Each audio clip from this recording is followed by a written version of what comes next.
So with this being the off day in between days of training camp for the Niners, it gives us a good opportunity to examine both the defense, offense, and special team side of the ball. And I've already broken down some players that really surprised us on the defensive side of the ball and played maybe better than expectations. One of those guys was D'Shawn Jamison. But in this video, I want to focus on the offensive side of the ball.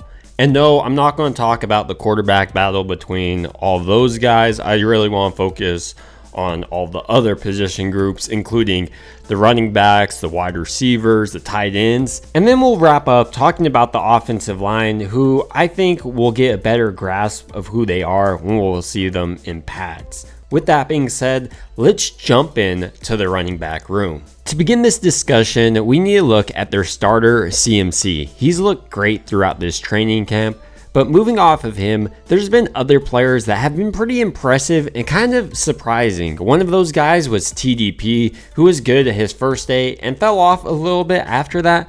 But there was another player that came on, and that was Kalen LeBourne. He's a rookie. The first day he flashed in the first opportunity he got. The next day he could be considered one of the better running backs on the field, having a couple of notable plays, including a nice 15-yard run, and he also beat D. Winters on a route. That's not bad for an undrafted free agent running back. LeBourne was also the #1 back across the entire nation back in his high school days, so that's something to note. Moving on to another undrafted free agent running back who's performed above expectations is Jordan Mason. He's come into this camp in better shape than he was last year. He's bigger, looking stronger, and faster.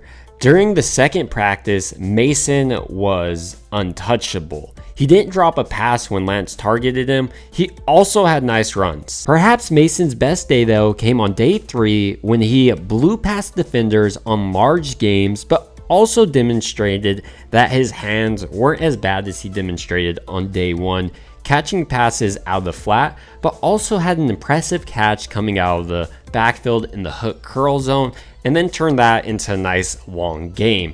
And in a real game, I think he would have inflicted some damaging blows on these defenders.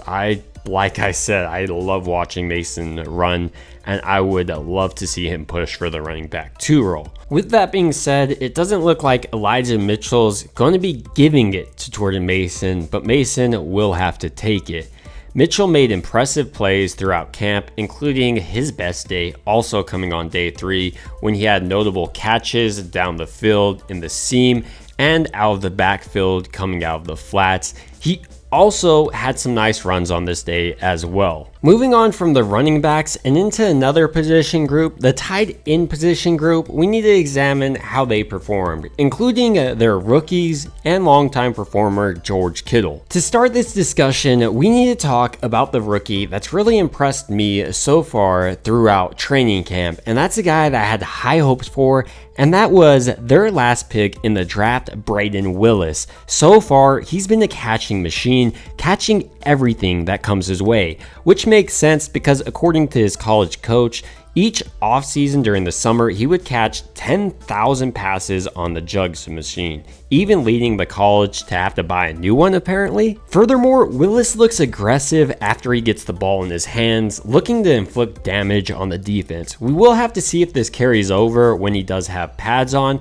but I'm encouraged by Willis. Someone that I'm not as encouraged though by is Cameron Latu. He looks extremely strong in the run game, but didn't look as great in the pass game, dropping several passes throughout camp. Starting out with day 1, Cameron Latu didn't get open and had no separation from essentially anyone. He does look solid in pass pro, but moving on to day 2, he continued to not make any plays and even committed a false start. Furthermore, Charlie Warner hasn't performed the best throughout camp, and George Kittle also hasn't been productive throughout camp, with his most notable play probably being his drop in day 3 when Brock Purdy was heating up towards the end of practice. With that being said though, I'm not really too concerned about George Kittle's lack of production throughout training camp. He is a veteran and has been proven to be one of the best tight ends across the entire NFL, and I don't question who he is as a player at this point in his career. So while George Kittle is a veteran that hasn't performed maybe up to expectations throughout this training camp, there is veterans performing up to expectation in the wide receiver room, where Brandon Aiyuk is arguably the best player across this entire offense, defense, and special teams. He's gone off this training camp, routinely burning players, whether it be Lenore, Oliver, or basically whoever lines up. I mean, take the most recent practice, for example. Brandon Aiyuk was going off, with his most notable play being a play action that crosser he caught from Brock Purdy. The Niners love running this concept, and it often is open, thanks to Brandon Aiyuk's great route running ability. Deebo Samuel has also looked in shape and made impressive catches throughout camp from Brock Purdy, as well as other quarterbacks throwing to him. However, there's another player that I really want to point out that I think has been overlooked by a lot of people, and that's Danny Gray. He's been seeing opportunities even with the first team offense, and I think he's looked good.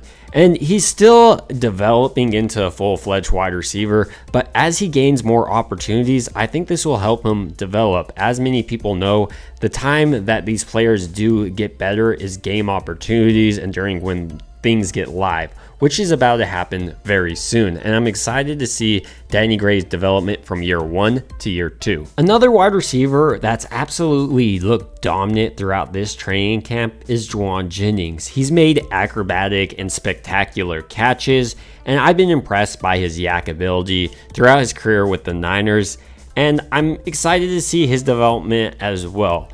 Ultimately, I think the Niners are stacked at the skill position, but let's look at the offensive line, where I think it's pretty hard to judge these players right now, but I'll give my thoughts on how they're performing, given that pads haven't come on yet, meaning it's going to be harder for them to block players. To start on the offensive line, it's important to know who the starters are. Going left to right, it's going from Williams, Banks, Brindle, Burford, and then finally on the right tackle spot, Colt McKivitz. Speaking about Colt McKivitz, he's actually performed pretty well throughout this camp, and I think he's moved well up to this point. And like I said, we will get a better understanding when pads come on. This is really when things will heat up for these offensive linemen. Furthermore, though, I think another interesting position to look at is the center position.